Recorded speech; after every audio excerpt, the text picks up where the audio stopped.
ॐ नमः सिद्धेभ्यः।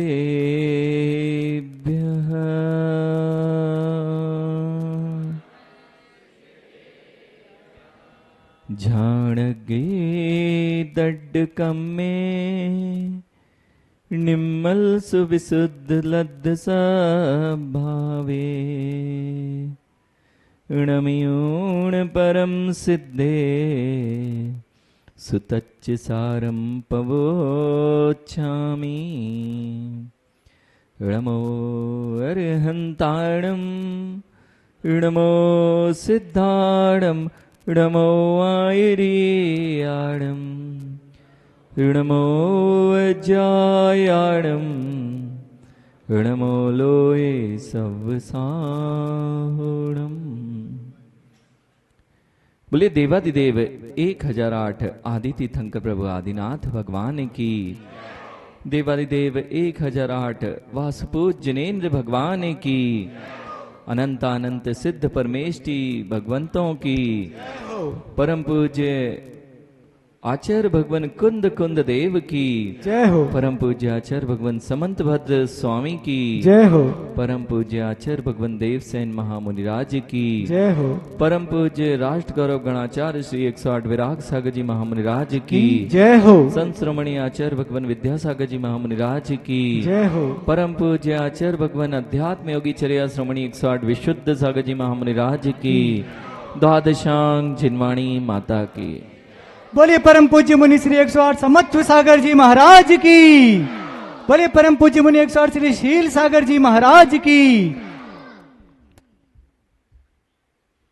मन में बैठी हुई धारणाओं का निमित्त पाकर ही जीव इस संसार में अनेक पर्यायों को धारण करता आया है। मेरे अनंत भवों में मैंने क्या धारणाएं बनाई हैं और जो धारणाएं बनाई हैं उन्हीं के कारण से मैंने अनेकों भवों को धारण किया है। मैं आज तक जो धारणाएं बनाकर आया वह अनेक पर्यायों को धारण करने का तो कारण बनी, लेकिन पर्यायों से पर्यायातीत संसारातीत उस सिद्ध पर्याय की धारणा मैंने आज तक नहीं बनाई जिससे मैं अपने संसार का अंत करके उस परम पद पर स्थित हो पाता। जब तक मैं अपनी धारणाओं को नहीं छोड़ता तब तक मेरे जीवन में परिवर्तन नहीं आता। धारणाओं को जब तक परिवर्तन करना नहीं सीखेंगे तब तक जीवन में परिवर्तन प्रारंभ नहीं होता। सबसे पहला कोई लक्ष्य निर्धारित यदि किया है तो अपनी पुरानी धारणाओं को छोड़ना पड़ता है, तब जाके कहीं जीव अपने जीवन में उस लक्ष्य तक बढ़ पाता है। मैंने अपने प्रति क्या धारणाएं बनाई ये तो बहुत दूर की बात है। मैंने तो अभी पर के प्रति क्या क्या धारणाएं बनाई हैं उनको ही नहीं छोड़ पा रहा हूं। मैं जिस व्यक्ति के विषय में जो धारणा बना लेता हूं जीवन पर्यंत वही धारणा मेरे अंतरंग में बनी रहती है और वही मेरे राग द्वेष का कारण बनी रहती है। मैं धारणाएं परिवर्तित करना नहीं जानता। यानी विचार करना, आज तक जब तक धारणा परिवर्तित नहीं होगी मां तब तक तुम्हारा कल्याण नहीं हो सकता। एक बालक के मन में अपने मां के प्रति बहुत अच्छी धारणा है और यदि वह बालक की धारणा परिवर्तित हो जाए तो मां को भी वह संशय की दृष्टि से देखने लगता है। यानी विचार करना, जब मां वह छोटा सा बालक है और उसकी जो धारणा आपके प्रति है उसने आपको हमेशा मां देखा है, उसने आपको कभी भी अपनी राग द्वेष बुद्धि वहां प्रवेश नहीं कराई है, उसको तो यह पता है यह मेरी मां है, जब तक ये मेरे साथ है मेरा काम बनेगा। और यदि जरा सा इसके अंदर जैसे ही राग द्वेष बढ़ने लगता है मां, फिर वह आपकी बातें नहीं मानता है। पहले तो जो बालक मां करती थी वही करता मिलता है, लेकिन जैसे ही अंदर की धारणाएं परिवर्तित होने लगती हैं अब मां रूढ़ी में चली जाती है। मां तो जबरदस्ती करती है, मैंने जो सीखा है वह सही है, ऐसी धारणा आ जाती है। ज्ञानियों, अभी तक गंगवाल जी कभी उस बालक को देखा जो मेले में, आपके बेनाड के मेले में गया हो, आपके बेनाड के मेले में गया हो, बेनाड के मेले में बहुत सारे बालक आए थे, वे सब उछल कूद कर रहे थे, लेकिन उछल कूद तभी तक कर रहे थे जब तक माता पिता झलक रहे थे। और यदि आसपास से माता पिता गायब हो जाते हैं तो कितनी ही मिठाइयां देना, कितने ही उन्हें खिलौने देना, उस बालक को कुछ नहीं चाहिए होता है। फिर तो दिखता है माँ कहाँ है, पिताजी कहाँ है। और कुछ भी अगर वह रो रहा है, आप परेशान हो जाएंगे उसको शांत करते करते, लेकिन जैसे ही माँ दिख जाएगी अपने आप आंखों में से आंसू समाप्त हो जाते हैं और वह चुप हो जाया करता है। ये क्यों हुआ, ये विचार करना है माँ। ये होता क्यों है? क्योंकि विश्वास है मां पर। यदि मां की उंगली हाथ में है तो बेटा कहीं भी चला जाए कोई डर नहीं। और यदि घर पे जाने का, मां, बच्चे आते हैं, छोटे छोटे बच्चे जब आते हैं तो घर चलो घर चलो, क्या नहीं, लेकिन माँ पिताजी साथ में हो ना तो कोई नहीं कहता घर चलो घर चलो।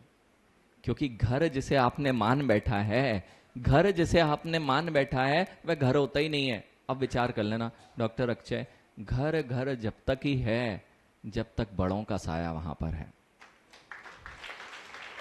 बिल्कुल सत्य बात है। जब तक माता पिता घर में तब तक तो वह घर घर जैसा है, नहीं तो ईंट चूरे का वह मकान खड़ा कर लिया है, घर सब नष्ट होते जा रहे हैं क्योंकि विश्वास नष्ट होता जा रहा है।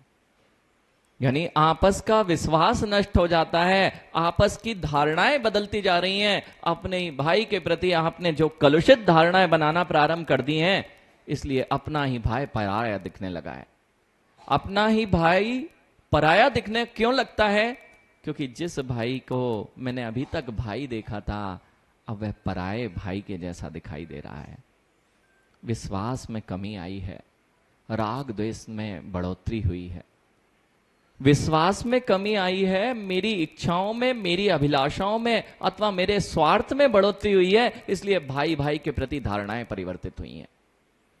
अभी वे अनिल भैया कह रहे थे, आप सब जयपुर वालों को बोल रहे थे, जगदीश जी, गंगवाल जी, ये सब बाहर के आए हैं, झोटवाड़ा, ये सब बाहर के आए हैं, यानी अपने ही घर वालों को बाहर का कहोगे।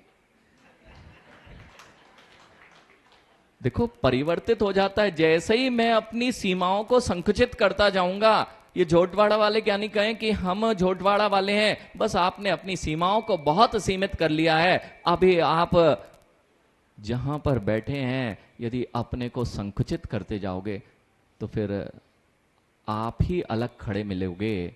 जितने बच्चे एकांत में घर बना रहे हैं माँ, ये सब विवेक विहार हो, ये सब बड़े बड़े भवन तो बने हुए हैं गंगवाल जी, मुझे नहीं लगता कि एक एक घरों में 2-2, 3-3 लोग ही रह रहे होंगे। और कमरे तो 10 हो सकते हैं, लेकिन घरों में लोग 3 या 4 मिलेंगे। सत्य माँ, क्योंकि घर मकान तो बनाए हैं, लेकिन अपने भाई बंधुओं से दूरियां बनाई हैं।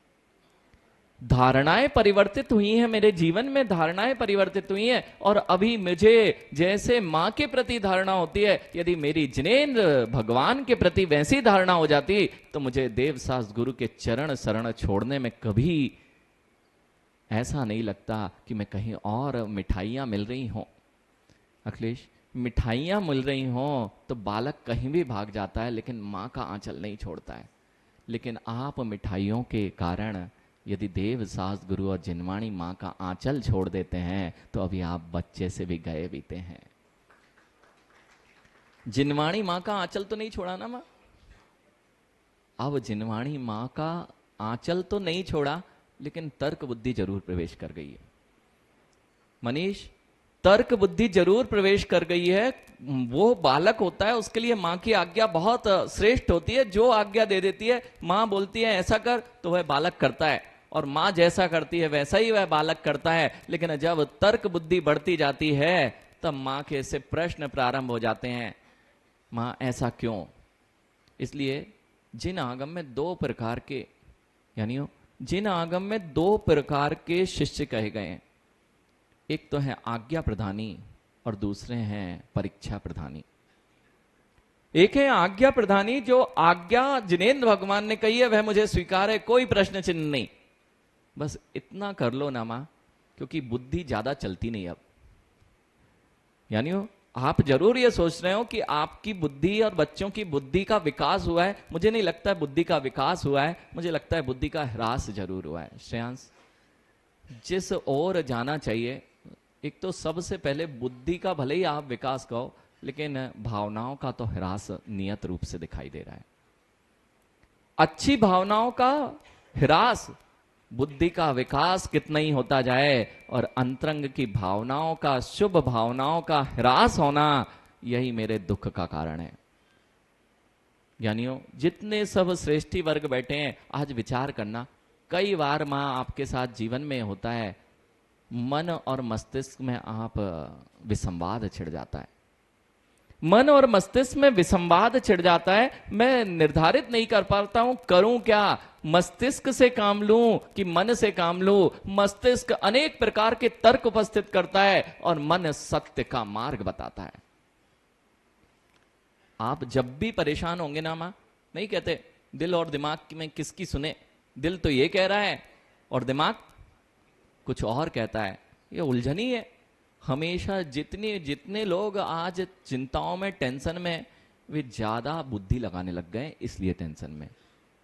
मां अपने ही मां के प्रति जब बुद्धि बढ़ने लग जाती है तो मां पे संशय होने लग जाता है। ऐसे ही आपको जिनवाणी मां पर संशय अथवा जिनवाणी की बातों पर संशय इसलिए होने लगा है क्योंकि आपने जिनवाणी में भी बुद्धि लगाना प्रवेश कर दी है, इसलिए आपको पता ही नहीं। और बुद्धि लगाते हैं इसलिए तो वे बच्चे, जैसे अगर आपको याद हो गंगवाल जी, तो आपकी मां ने मंदिर भेजा था, कहा था जा बेटा पहले मंदिर जा फिर भोजन मिलेगा, पहले मंदिर जा भोजन मिलेगा, रात्रि में मैं तो नहीं देने वाली हूं, तू जहां जाना है जा, लेकिन घर में भोजन नहीं मिलेगा। मां, उस मां का विश्वास था तो वह जीव तर्क नहीं करता था, बुद्धि नहीं लगाता था कि क्यों नहीं दोगे मामा, लेकिन वह मां पर श्रद्धा नहीं था, कार्य करता था। ऐसे ही जिनवाणी मां हमसे बहुत कुछ कहती है, लेकिन हमारी तर्क बुद्धि ये कहती है ऐसा क्यों करूं।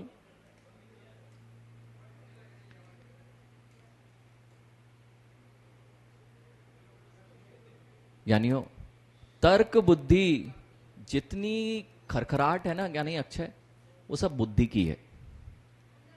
जितने ये गर्मी बढ़ती है, जितनी मस्तिष्क में गर्मी बढ़ती है, और मस्तिष्क की गर्मी को दूर करने के लिए तुम बड़े बड़े एसी कूलर लगाते हो और तुम्हें पता ही नहीं होता है कि वह कितनी आवाजें करते हैं। अरे आपको सत्य में मैं ये बात कह रहा हूं, आपने आज तक, अभी तक आप अंदर की गर्मी को नहीं समझ पा रहे हैं और बाहर की गर्मी को शांत करने के लिए बड़े बड़े पंखे, कूलर लगाते हैं, एसी लगाते हैं, लेकिन उसकी आवाज कितनी खलबल पैदा करती है आपको पता ही नहीं है। मां, कभी रहना रात्रि में 12 बजे लाइट चली जाए, यानी पूरे नगर की जाना चाहिए, वो तो अब जाती नहीं है। तुम्हारे यहाँ इतना हल्ला है कि आपने शांति का वेदन किया ही नहीं।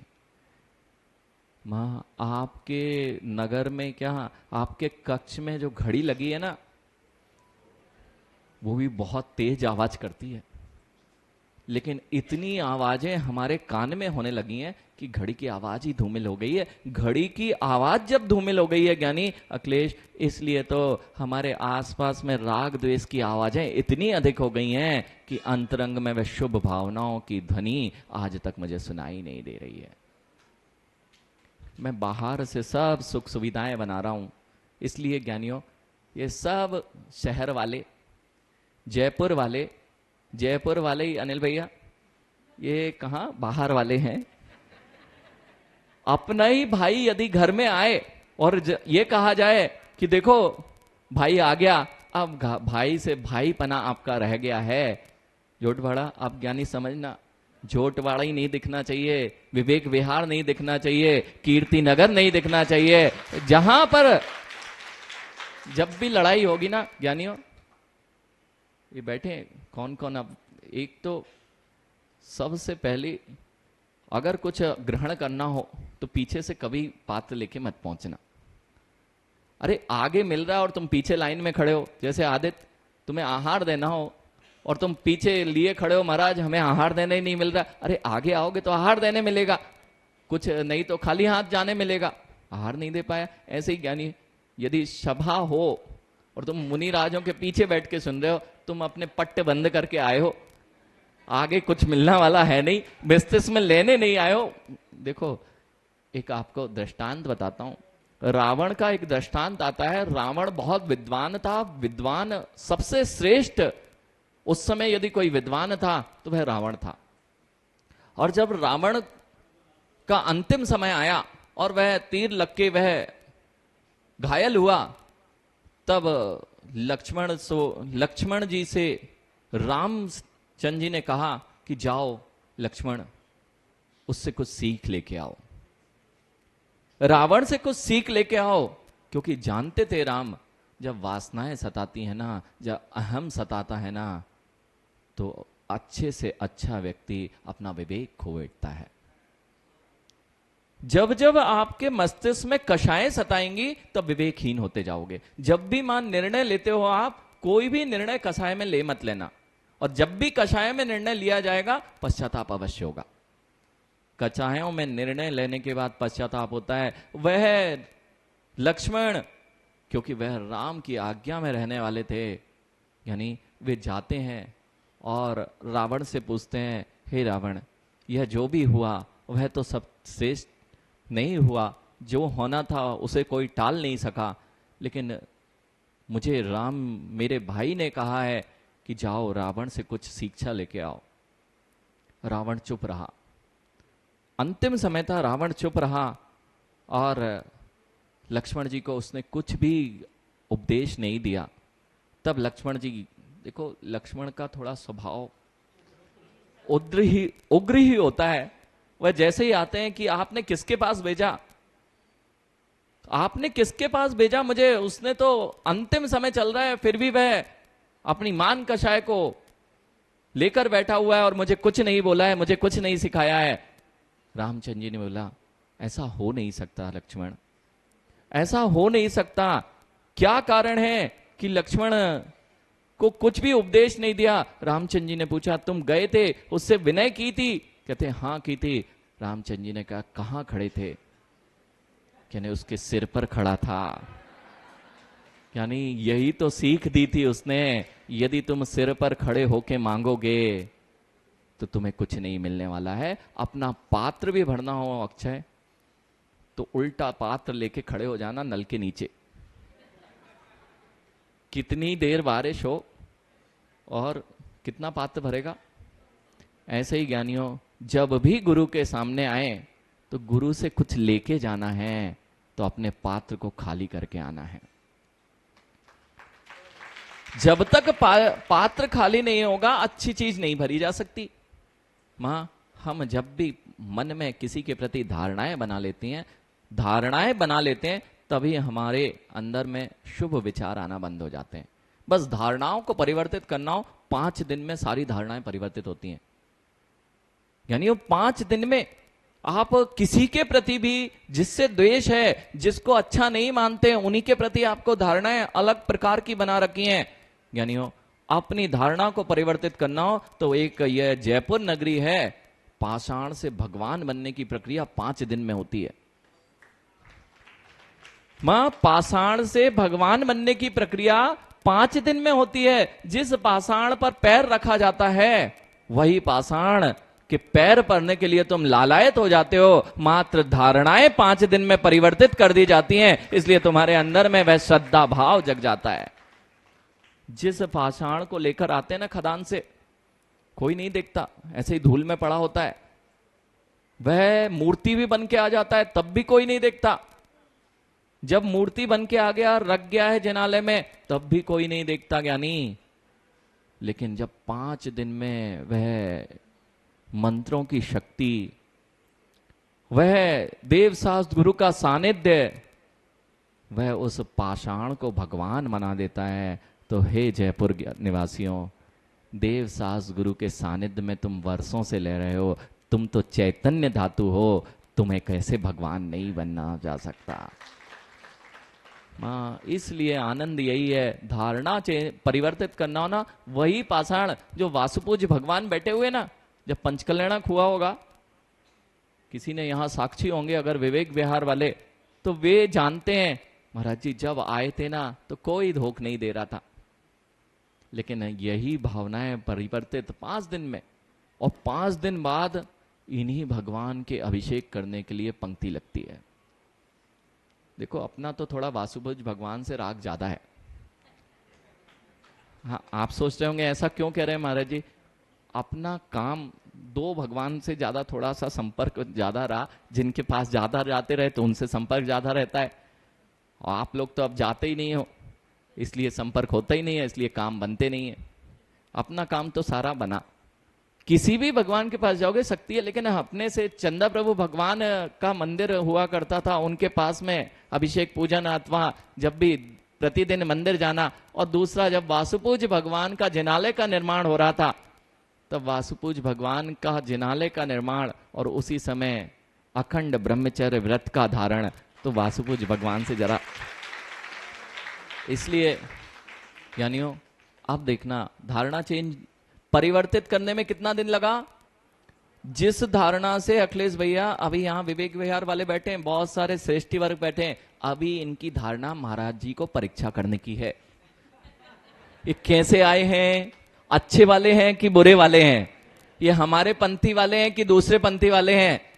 ज्ञानी अभी तुम्हारी जो परीक्षा प्रधानता चल रही है ना, मुनियों में तुम मुनि नहीं देख पा रहे हो मनीष, मुनियों में भी परीक्षा चलती है कि ये अच्छे वाले कि ये बुरे वाले।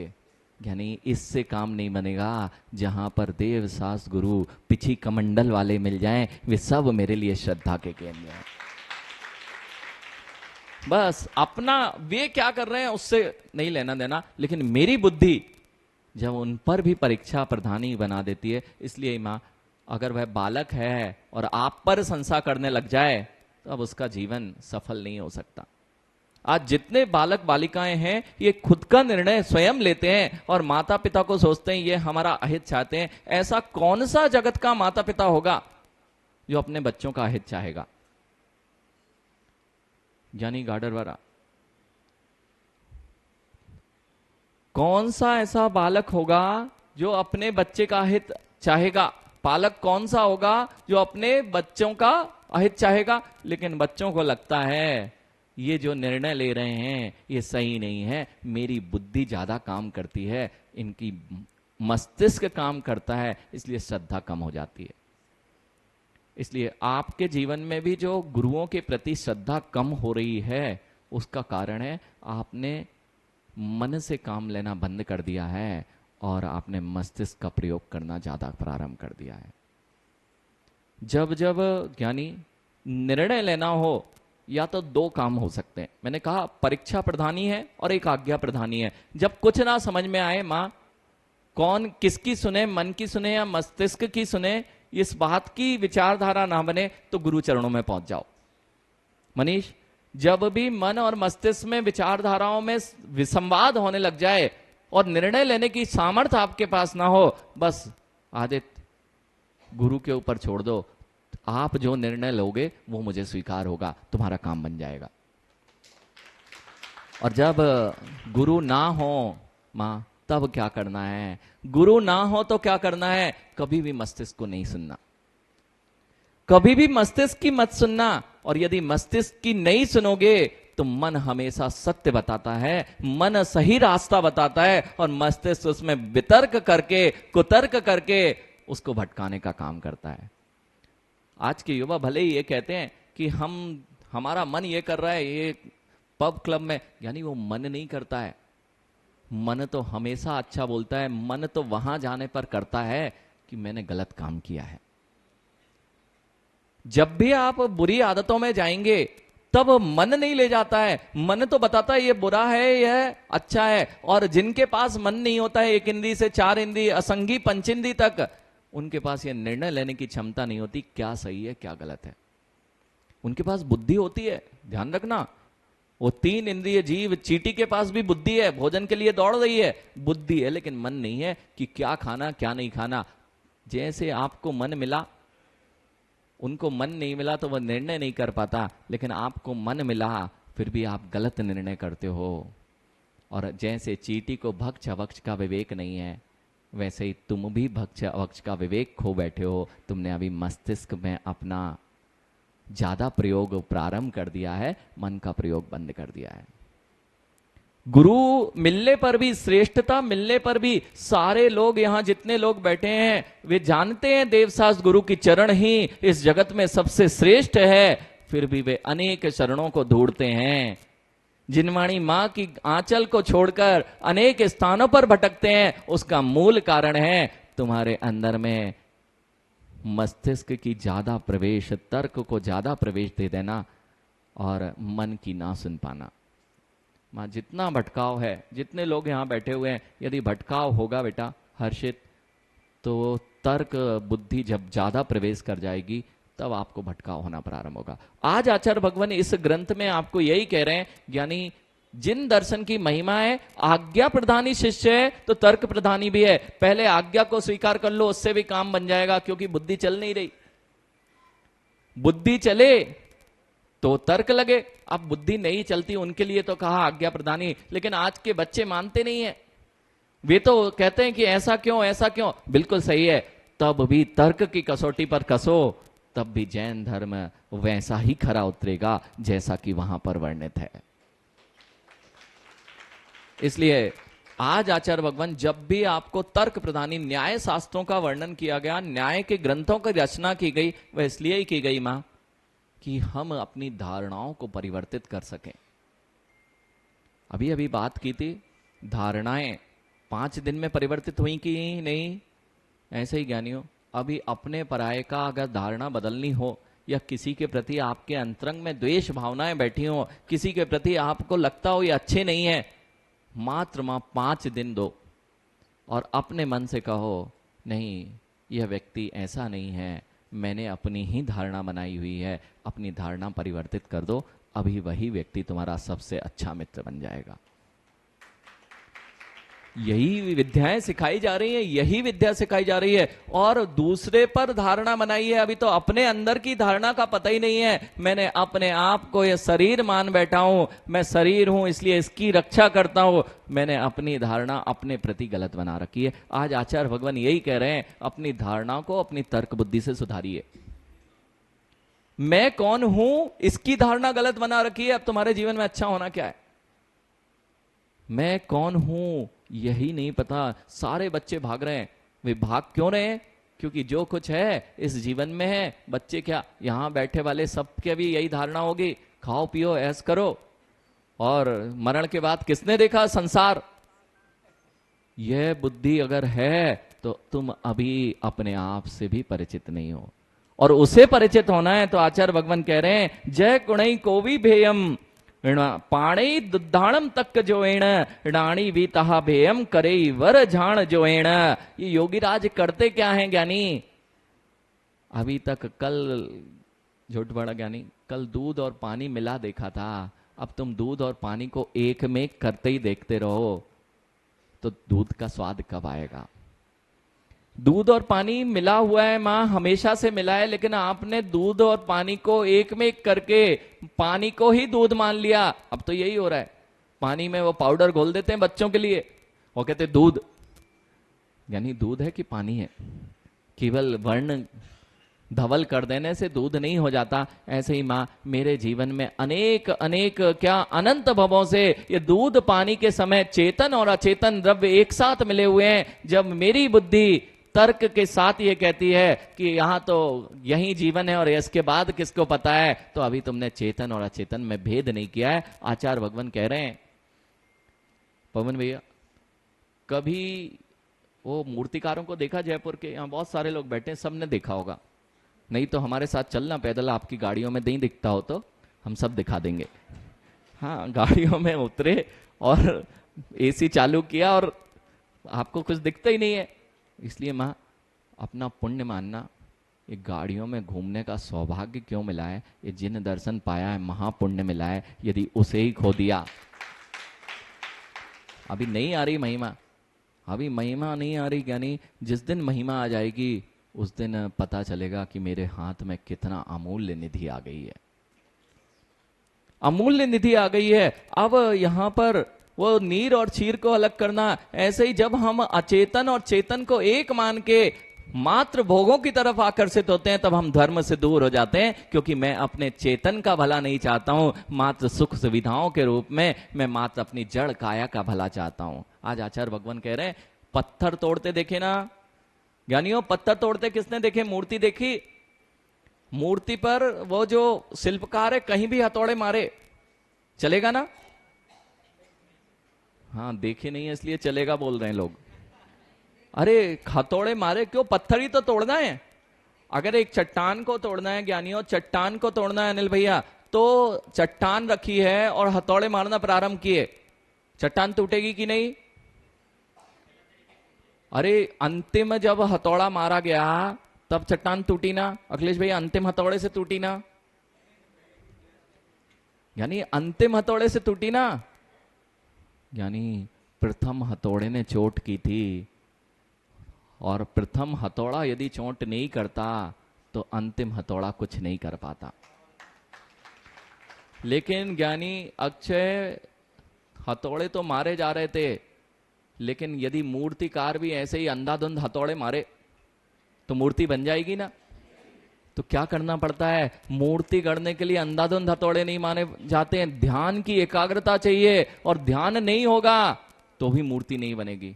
जयपुर निवासियों ध्यान रखना, आपके यहां से ही सारे जगत में वीतरागी जिनेंद्र भगवान की प्रतिमाएं जाती हैं। आप ही के जयपुर से सारे देश विदेश में कहीं भी हो वीतरागी, लेकिन सारे मूर्तिकार वीतरागी भगवान की प्रतिमा नहीं बनाते। गिने चुने मनीष, गिने चुने 3-4 लोग हैं जो जिनेंद्र भगवान की मूर्ति को उकेर पाते हैं, बाकी सब लोग जिनेंद्र भगवान की क्यों नहीं उकेरते? जबकि प्रतिमाओं की जितनी महंगी आपकी प्रतिमा आती है उतनी महंगी अन्य प्रतिमाएं नहीं होती हैं। एक दिन पूछ लिया किसी ने, व्यक्ति ने, यानी अक्षय पूछ लिया उस मूर्तिकार से, भैया ये तो इनको तो कुछ भी श्रृंगार भी नहीं करना पड़ता, कपड़े भी नहीं पहनाना पड़ते, अनेक प्रकार की नक्काशी भी नहीं करना पड़ती, ना किसी प्रकार के आभूषण पहनाने पड़ते हैं जिसमें आपको नक्काशी करना पड़े, और फिर भी आप सबसे ज्यादा कीमत इसकी लेते हो। ये तो गलत है। ये तो गलत है कि जहां पर नग्न अवस्था है और कुछ भी नहीं बनाना है आपको, ना श्रृंगार बनाना, ना कपड़े बनाना है, ना कुछ भी करना ही नहीं है, फिर भी आप इसके सबसे ज्यादा कीमत क्यों लेते हो? मां, उस शिल्पकार की बात सुनना और अपने जीवन में उतारने का प्रयास करना। अखिलेश, वह शिल्पकार क्या कहता है? मुझे पता है इनको कुछ भी नहीं कुछ भी नहीं पहने, कुछ भी आभूषण नहीं बनाने, यानी यदि एक गलत हथौड़ी पड़ गई तो तुम्हारा प्रतिष्ठाचार, गलत हथौड़ी भी नहीं पड़े ना, नाक की आधा रत्ती भी इधर से उधर नाप तौल हुआ ना, तुम्हारा प्रतिष्ठाचार तुम्हारे भगवान की प्रतिष्ठा नहीं करेगा, वापस भेज देगा। लेकिन यदि मैंने राग द्वेष सहित, वस्त्र सहित, आभूषण सहित किसी प्रतिमा को बनाया है, उसमें गलत छेनी भी पड़ गई तो मैं उसमें भरपाई कर देता हूं, कुछ भर दूंगा अथवा रंग भर दिए जाएंगे और आभूषण को परिवर्तित कर दिया जाएगा और मेरा माल बिक जाएगा। तिरछा आड़ा हो, कैसा भी हो, मेरा वह माल उसके लिए माल ही है, उसके लिए वह मूर्ति बिक जाएगी। लेकिन यदि वीतरागी प्रभु की मूर्ति गढ़ना हो मां, तो उसे बहुत ध्यान की आवश्यकता होती है। एक भी छेनी गलत पड़ी तो भगवान की मूर्ति की प्रतिष्ठा नहीं हो सकती। ऐसे ही जीवन में यदि मेरे जीवन में ये मुनिराज अपने आप को भगवान बनाने की प्रक्रिया में है, एक भी छेनी गलत पड़ी तो ये भगवान नहीं बन पाएंगे। मां, वीतरागी मुद्रा को देख लो, इसकी जो वीतरागता है मां, रागी देशियों के पास नहीं मिलने वाली है। आप लोग श्रृंगार कर करके, आभूषण पहन पहन के सुंदर बनने का प्रयास करते हो। यदि सुंदरता देखना है तो देखो निर्ग्रंथ गुरुओं के सम्मुख जाकर, जितना बड़ा संयम और शील का साम्राज्य होता जाता है उतना ही आकर्षण बढ़ता जाता है।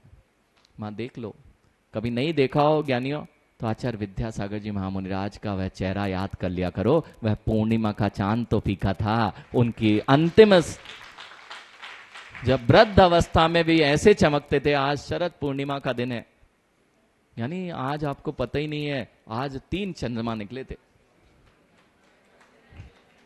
3 चंद्रमा एक साथ। वो चंद्रमा तो फीका था, यानी जो आसमान में निकलने वाला चंद्रमा फीका था, लेकिन जो जिन शासन को आज तक जिन्होंने प्रकाशित कर रहे हैं और करते रहेंगे, ऐसे 2 चंद्रमा और थे। वे थे आचार्य विद्यासागर जी महामुनिराज का आज जन्म हुआ, और वहीं ज्ञानमती माता जी जो जिन शासन के लिए ऐसे अभूतपूर्व कार्यों को कर रही हैं। मां आके जीवन जी के चले जाना, ऐसे तारों की तरह टिमटिमाते रहना है। आकाश में तो एक ही चंद्रमा होता है, ऐसे ही जिन शासन के आकाश में ये चंद्रमा, वास्तविकता में जम्बूद्वीप में 2 ही चंद्रमा है। आप एक देख पाते हो इसलिए ऐसा लगता है, और यहां भी 2 ही चंद्रमा दिखे। जिन शासन के नभ में ये 2 चंद्रमा चमकते हुए, शरद पूर्णिमा के चमकते हुए चंद्रमे की तरह, एक तो आचार्य भगवान विद्यासागर जी महामुनिराज, और दूसरी हैं वे गणनी आरिका ज्ञानमती माता जी। शरद पूर्णिमा है मां, अनेक बार तुमने भोगों के लिए, अपने बच्चों के लिए जन्मदिन मनाए होंगे। आप अनेक प्रकार शादियों में गए होंगे, भोगों को भोगने के लिए अनेक प्रकार निमंत्रण दिए होंगे, और अगर तैयारी भी हो जाती है। मनीष, यदि कहीं शादी में जाना हो, इन मां से पूछना 2-3 महीने बाद के कार्ड आ गए होंगे। बिल्कुल सबके यहां कार्ड पहुंच गए होंगे, क्योंकि शादी का सीजन अब आ गया, चालू हो गया। मां तो शादी जिस दिन है उसी दिन तैयारी करोगे ना, और टिकट बुक कब कराओगे? अरे कहीं बाहर जाना है अखिलेश, तो टिकट बुक कब होगी? उसी दिन ना, एक दिन पहले। जिस दिन महाराज जी इतना ध्यान है, उस दिन शादी में जाना है, 3 महीने पहले से टिकट बुकिंग खुलती है। तो मां पहले जाके क्या करते?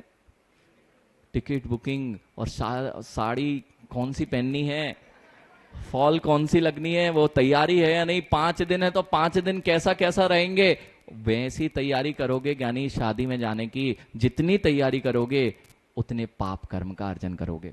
क्यों? क्योंकि भोगों को भोगने की तैयारी चल रही है। अभी अभी मनीष ने जगदीश जी ने एक घोषणा की। क्या घोषणा की?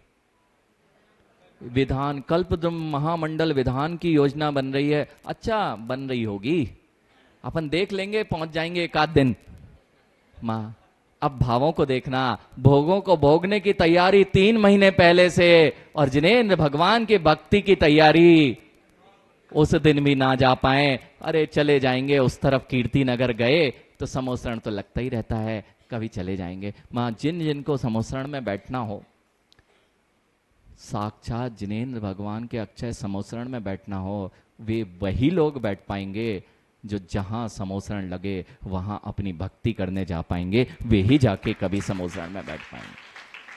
मां बिल्कुल सत्य है। अनेक स्थानों पर हम अनेक बार गए हैं, अनेक स्थानों पर रोज जाने तैयार हैं। अपने ऑफिस जाने के लिए ये लोग पूरे जीवन पर्यंत, ज्ञानियों आप लोग ऑफिस जाते ना, व्यापार तो करते होंगे, व्यापार की गद्दी पर जाते होंगे, और 50 किलोमीटर दूर दूर गद्दियां होंगी, फैक्ट्रियां होंगी, रोज जाके सुबह से बैठ के शाम तक गद्दी तोड़ते हैं। बिल्कुल सत्य है। कितने चक्कर लगाए अनिल भैया, ऑफिस के कितने चक्कर लगाए आज शाम को? कैलकुलेशन करके लाना।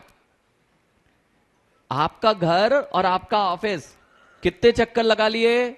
जीवन निकल जाता है। वह कोलू का बैल तो कम चक्कर लगाता है श्रेयांश, लेकिन अपने व्यापार से लेके अपने घर तक के तुमने जितने चक्कर लगा लिए हैं, उस चक्कर को अगर तोड़ना है तो वह जिनेंद्र भगवान जहां विराजमान हो, जहां समोसरण लगे, वहां के चक्कर लगाना प्रारंभ कर दोगे तो यह संसार चक्र का चक्र टूट जाएगा। मां बिल्कुल भावना बना लेना, आज से ही रिजर्वेशन चालू हो गए। अखिलेश, वो जगदीश जी कहां गए? रिजर्वेशन चालू हो गए ना। मनीष, रिजर्वेशन अब देखते हैं कितना विवेक है इनके पास में। भोगों को भोगने की तैयारी बहुत पूर्व से की है, इस बार समोसरण में जाने की तैयारी करेंगे। जितने लोग यहां दिख रहे हैं ना, यानी करके तो देखो, कभी समोसण का आनंद तो लेके देखो। मैं एक बात बताऊं माँ, एक वे पवन भैया बैठे हैं और उनका राजेश बैठा है। राजेश, आप दुबई में है ना? राकेश, राकेश की राजेश, राकेश दुबई में है ना? यानी नवदा भक्ति का समय हो गया, तुम अभी तक यहां घूम रहे हो। ये व्यक्ति वह है डॉक्टर अक्षय, ये दुबई में रह के प्रतिदिन पड़गाहन के लिए बाहर निकलता है। ये मां सोचो, अभी चतुर्थ काल नहीं है, पंचम काल है, और चतुर्थ काल में यदि आपने किसी दिन चौका लगाया भूले भटके, क्योंकि आपके घरों में तो अब चौके रह ही नहीं गए, किचन हो गए। किचकिच जहां होती है वह किचन, और जहां 4 प्रकार की शुद्धि होती है द्रव्य क्षेत्र काल भाव की, उसका नाम होता है चौका। तो किसके यहाँ है? सब क्या किचन है हमारा। ज्ञानी अक्षय, ये चतुर्थ काल होता मां, और कोई मुनिराज, मानो आपने चौका लगाया और कोई मुनिराज आए और आपके यहां पड़गान हो गया। यानी यह सुनना गंगवाल जी, आपने भक्ति की, नवदा भक्ति की, और वे कोई महातपस्वी मुनिराज आए और आपके घर में उनके आहार हो गए। मां, आहार होके वे मुनिराज जंगल के लिए चले गए। जंगल के लिए चले गए, शाम को आपको पता चला कि उन मुनिराज को केवल ज्ञान प्रकट हो गया। विचार करना, जिनके आहार आपके घर में हुए उनको शाम को केवल ज्ञान प्रकट हो गया। अंतरंग की अनुभूति से मिलना, यानी अपने अंतरंग की अनुभूति से मिलना। एक मुनिराज, अब तो जीवन पर्यंत के लिए गाओगे क्या? जीवन पर्यंत के लिए गाओगे कि मेरे यहां आहार हुए थे, अंतिम दिन मेरे घर में आहार हुए थे। अभी आचार्य विद्यासागर जी मुनिराज यदि यहां आए और यहां से बिहार हो गया और अखिलेश के घर रात अंतिम दिन पड़गान हो गया, तो क्या कहते हैं? दिन भर अंतिम दिन महाराज जी, आचार्य विद्यासागर जी, विशुद्ध सागर जी आए थे ना, तब सबसे अंतिम दिन मेरे घर में ही पड़गान हुआ था, इसके बाद बिहार हुआ था। यानी सोचो, वे तो केवल ज्ञान को प्राप्त कर लिए, लेकिन वे ऐसे रिद्धिधारी मुनिराज आते किसके घर में हैं? ये भी तो विचार करो। वे चौके लगाने के इंतजार वालों के घर में नहीं आते, व्यवस्थाओं वालों के घर में नहीं आते। यानी जिन्होंने बोला है धीरज भैया को कि इतनी तिथि है, जगदीश जी अभी तो तिथि का काम नहीं चल रहा है ना, कि 3 दिन की तिथि है, चौथा दिन लगा मत लेना, 4 दिन 3 लोगों को चौका देना है, अगले दिन 5 को देना है। ऐसी यदि तिथि चल रही है तो ये नवदा भक्ति नहीं चल रही है, ये तुम्हारी व्यवस्थाएं चल रही हैं। और व्यवस्थाओं में रहने वाला, जिन्हें भगवान को व्यवस्थाओं में मानने वाला, अपना कल्याण नहीं कर पाएगा। समझ लो ज्ञानी राकेश, वे मुनिराज उन्हीं के घर में आएंगे मां, जिनके घरों में आज प्रतिदिन ये भावना भाई जाती होगी कि पहले दिगंबर मुनियों के आहार में कराऊं, पहले उनके पड़गाहन के लिए मैं बाहर निकलूं, उसके पश्चात मैं अपने कंठ से निवाला निकलूं। राकेश, चिंता मत करना, दुबई में मुनिराज नहीं आ रहे, लेकिन जब तुम ऐसे स्थानों पर जन्मोगे जहां पर रिद्धिधारी मुनिराजों का गमन होता है, नगर में एक मुनिराज नहीं होगा, फिर भी आप जब बाहर निकलेंगे, आपके पुण्य से वे रिद्धिधारी आकाशगामी मुनिराज आपके घरों में पड़गाहन लेने आते हैं। छोड़ मत देना ज्ञानी, छोड़ मत देना। यही वह पुण्य वर्गणाएं जो अत्यंत लाभ दिलाया करती हैं। आपको पता ही नहीं है धीरज भैया, अचानक से लाभ और अचानक से घाटे क्यों लगते हैं। उसका मूल कारण यह है कि कभी मैंने अचानक से मुनिराज आए, अब हमारे घर में किसी की तैयारी के लिए, भोगों को भोगने के लिए अनेक प्रकार से तैयारी हो जाती है। यदि घर का मां, ध्यान रखना, जितने विवेक विहार वाले बैठे हैं, ये विवेक विहार में मुनियों का विहार होता रहे, इस बात का ध्यान रखना। और श्याम नगर वाले भी बैठे हैं, श्याम नगर वाले भी वो भवन जरूर बना रहे हैं, संत भवन, यानी उसमें आहार भवन बिल्कुल मत बना देना, आहारशाला बिल्कुल नहीं बना देना, क्योंकि मुनियों के आहार किसी आहारशाला में नहीं होते। प्रत्येक घर चौका होता है, वहीं मुनिराजों के आहार होते हैं। इसलिए जितने लोग बैठे हैं मां, अपने जीवन में कुछ ना कर पाए तो कम से कम मुनियों के आहार विहार निहार, ये तो तुम्हारे घर में 2 2 दिन 4 दिन, या हो सकता है कीर्ति नगर वाले से महाराज जी हमारे 2-4 दिन थोड़ी ना थे। यानी आपको लगता जरूर है भार है, लेकिन मां मुनिराज भार नहीं है। तुम्हारे जीवन में जो कुछ भार है उसको उतारना हो तो मुनिराजों के चरणों में पहुंच जाना चाहिए। मनीष ध्यान रखना, वे ही लोग, उन्हीं के घर में रिद्धिधारी मुनिराज आएंगे जो आज वर्तमान में प्रत्येक मुनि के प्रति श्रद्धान और नवदा भक्ति कर पाएंगे। उन्हीं के घर में कभी तीर्थंकर भगवंतों जैसे मुनिराजों के आहार होंगे और वही लोग समोसरण में पहुंच पाएंगे। अखिलेश, जो अगर नगर में समोसरण लगा है, देवशास्त्र गुरु की वाणी खिर रही है, और वे यहां रहकर भी यदि समोसरण में जाने और बैठने के भाव नहीं बना पाएंगे तो वे अनंत भाव निकल जाएंगे, तो भी साक्षात समोसरण में नहीं पहुंच पाएंगे। मां समझ में आ रहा है? जितने लोग बैठे ना, देखो तो आनंद क्या होता है। शादी में नृत्य करना और जिनेंद्र भगवान की भक्ति में नृत्य करना, इनमें महान अंतर है। बिल्कुल भाव बना लेना। जितने लोग बैठे हैं बहुत अच्छा लगा। जो आपकी वेशभूषा है माँ, अब तो वेशभूषा भी मत छोड़ देना। ये जो सम्मान की गरिमा में पूर्ण जो आपकी वेशभूषा है, ये वेशभूषा जब आप पहनते हैं तो स्वयं में गरिमा आती है। यानी जैसे ये सब इंद्रानिया रूप में यहां बैठे हुए हैं। जगदीश जी चिंता नहीं करो, कौन कौन बुकिंग नहीं कराएगा?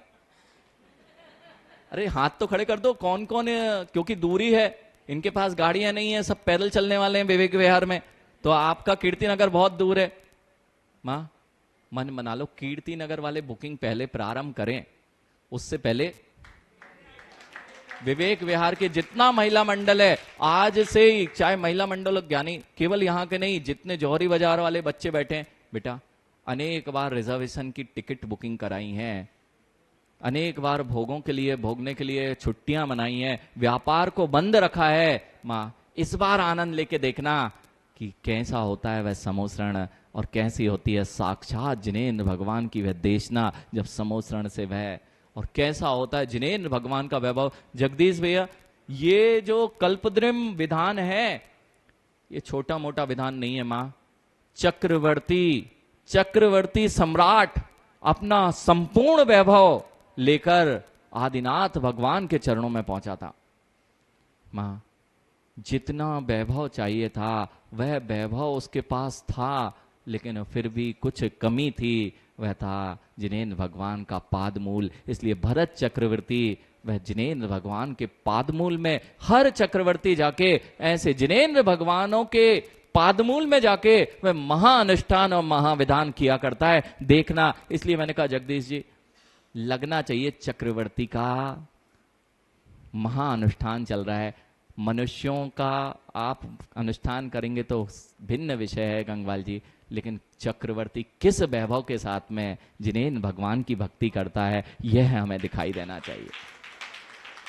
मां बिल्कुल मन बना के रखना कि हमें ऐसे स्थान पर जाके, मुझे पता है जीवन ऐसे ही निकल जाएगा दुकानों के चक्कर लगाते लगाते, व्यापार के चक्कर लगाते लगाते। इसलिए अनिल भैया मैंने कहा आपने कितने ऑफिस के चक्कर लगाए हैं, आज मां आप लोग भी देख लेना कितनी बार बर्तन माजे हैं और कितने घंटे खराब किए हैं। अरे नहीं माजे क्या? अच्छा रोटी भी तो बनाई होगी, बर्तन माजने वाली लग गई। हाँ वो भी लग गई महाराज जी, अब तो रोटी भी नहीं बनाते। धन्य हो आप।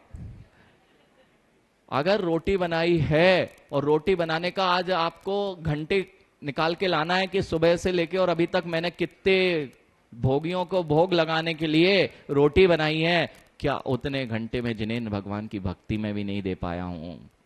इसलिए बिल्कुल मन बना के बैठे। अखिलेश अभी से टिकट बुक करा दें। पहला नंबर किसका?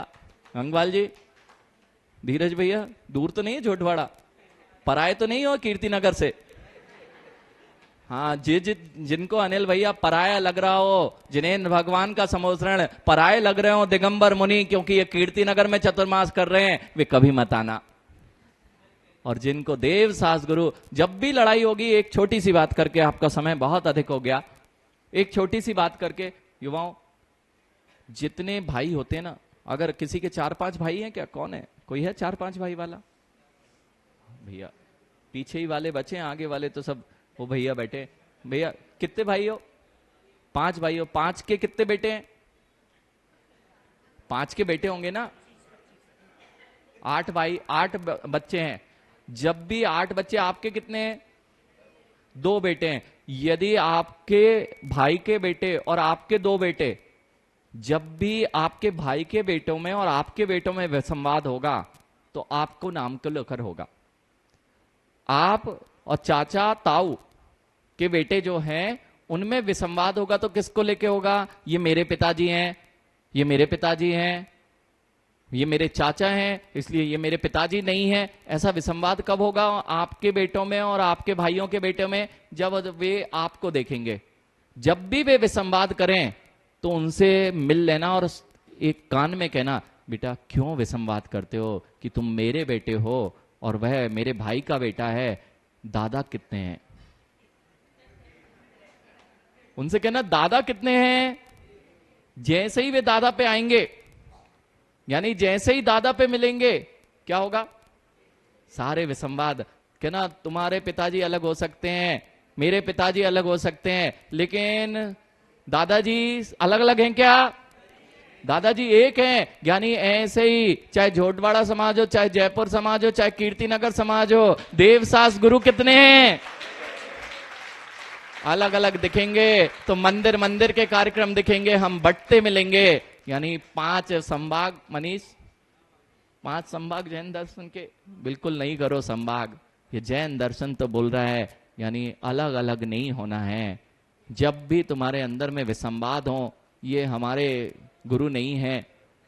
यानी विचार करना, जब भी विसंवाद होंगे तो हम बहुत छोटी सोच से ग्रसित होंगे, तब विसंवाद होंगे। मां, जब भी कभी श्रद्धा घटने लगे, ये पंथवाद दिखाई देने लगे, संतवाद दिखाई देने लगे, ये अलग है, ये पृथक है, ये मेरा मंदिर है, ये तुम्हारा मंदिर है, ये वासुपूज भगवान का तो ये चंदा प्रभु भगवान का, यानी क्यों लड़ते हो? क्यों लड़ते हो? इन सब में क्यों बढ़ते हो कि समझ सागर अलग हैं और सील सागर जी अलग हैं? दादाजी से मिलोगे तो दादाजी तो महावीर भगवान ही हैं। दादाजी से मिलोगे तो बस ज्ञानियों, ये आनंद, ये बच्चे आपसे दूर इसलिए ही हो रहे हैं श्रेयांश, बच्चों का टूटने का कारण मैं का राग। मैं छोड़ के काम करोगे ना जिस दिन, आप माँ बड़े बनना हो, घर में सबसे तुम्हारी ही चलेगी, जिसके लिए तुम लड़ते हो और अलग होते हो। सबको लेके चलोगे तो सब आपको ही देखेंगे, और अगर मैं को लेके चलोगे अक्षय, तो एक भी तुम्हारे साथ नहीं मिलेगा।